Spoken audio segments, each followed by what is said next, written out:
लीजिए सुनिए आचार्य चतुर्सेन शास्त्री के लिखे उपन्यास बगुला के पंख का भाग 36 मेरी यानी समीर गोस्वामी की आवाज में।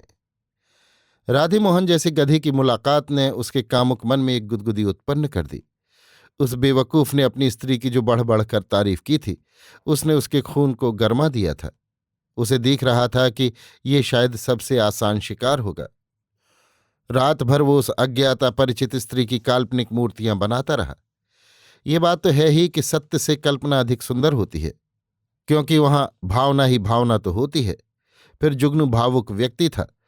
भावावेश में वो तमाम रात उत्तेजित रहा।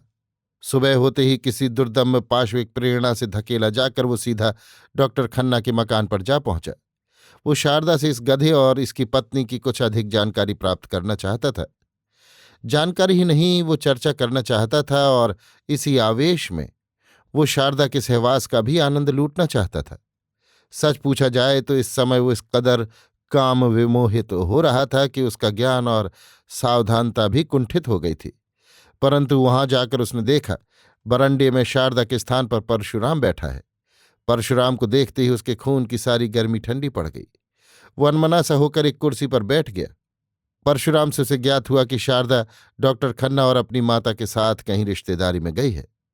जुगनू परशुराम की नजर पहचानता था, अतः उसने वहां से खिसक चलना ही ठीक समझा। परंतु परशुराम ने बाधा देकर कहा, बैठिए बैठिए, आप तो भागने लगे। मुझे एक जरूरी काम याद आ गया। परंतु शारदा देवी यदि यहां मिल जाती तो आप शायद वो जरूरी काम भूल जाते। आप तो व्यंग कर रहे हैं। आपको शायद बुरा लगा, लेकिन मैं आपसे कविता के संबंध में बात करना चाहता हूं। कविता के संबंध में क्यों? इसलिए कि आप अपने को कवि कहते हैं। आप शायद ये स्वीकार नहीं करते।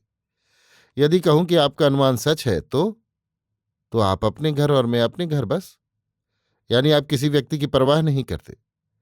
मैं न व्यक्ति की परवाह करता हूं न समाज की। अर्थात आप सबके मुकाबले धांधलेबाजी करते हैं। आप मेरा अपमान कर रहे हैं परशुराम जी। मैं आपको सचेत कर रहा हूं जगन प्रसाद जी। मेरा नाम मुंशी जगन प्रसाद है।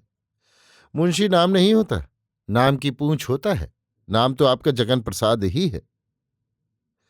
मेरा नाम मुंशी जगन प्रसाद है, जुगनू ने क्रुद्ध होकर कहा। परशुराम ने हंसकर कहा, आपके माता पिता तो शायद आपको जुगनू कहकर पुकारते होंगे। जुगनू का रक्त ठंडा पड़ गया। मन के भीतर का चोर कांप गया। क्षण भर उसने परशुराम की ओर घूर कर देखा, फिर शंकित स्वर में कहा, आपका मतलब की बात जाने दीजिए। आपको मुंशी कहलाना यदि इतना अधिक पसंद है तो मेरा कुछ बनता बिगड़ता नहीं है। मुंशी कहने में मेरी जबान नहीं घिस जाएगी। खैर, तो मुंशी जी, आप जो कविता करते हैं तो उसके विषय में आप क्या सोचते हैं? मैं तो कुछ नहीं सोचता, जो देखता हूं वही कहता हूं। परंतु आप जो देखते सुनते हैं वही क्या सब ठीक होता है? ये मैं क्या जानूं? तो आप जिस बात को जानते नहीं उसे दूसरों से कहते क्यों हैं? जुगनू को गुस्सा आ गया। वास्तव में अब वो निरीह मुंशी न था, म्यूनिसिपल चेयरमैन था। उसने कहा, आप जो जानते बूझते हैं वो सब ठीक होता है? ठीक ही होता है। मैं यदि कहीं गलती करता हूं तो उसे वहीं सुधार लेता हूं। अपनी गलती को समझने की योग्यता मुझ में है। मुझ में नहीं है? शायद नहीं है। कैसे भला? तो आप बतलाइए कि आप शारदा को इश्क का पाठ क्यों पढ़ाते हैं? किस लिए उसके चारों ओर मंडराते फिरते हैं? क्या काम है आपका उससे? क्या आप नहीं जानते वो एक शरीफ खानदान की कुंवारी लड़की है? तो फिर? जुगनू ने तैश में आकर कहा, तो फिर क्या? मुझे तो आप शरीफ आदमी नहीं मालूम देते। क्या आप मुझे बता सकते हैं कि आप किस शरीफ खानदान में पैदा हुए हैं और आपकी पुश्तैनी हैसियत क्या है? जुगनू के शरीर से पसीना छूटने लगा। उसका मुंह सूख गया। परशुराम ने यद्यपि केवल क्रोध और उद्दंडता से ही वो बात कही थी, पर जुगनू के मन में चोर बैठ गया। उसने कहा, आप गालियां देने पर आमादा हैं। मैं आपसे बात करना पसंद नहीं करता। तो मैं भी आपका शारदा के पीछे मंडराना नहीं पसंद करता। पसंद नापसंद करने वाले आप कौन होते हैं? शारदा स्वयं ही मुझसे मिलना पसंद करती है। लेकिन मैं तो पसंद नहीं करता। आप शारदा के कौन होते हैं? मैं उसका शिक्षक और रक्षक हूं। जुगनू ने परशुराम के चेहरे की ओर देखा। वो कठोर और रूखा चेहरा इस समय क्रोध से लाल हो रहा था। उसने कहा, आपको और भी कुछ कहना है?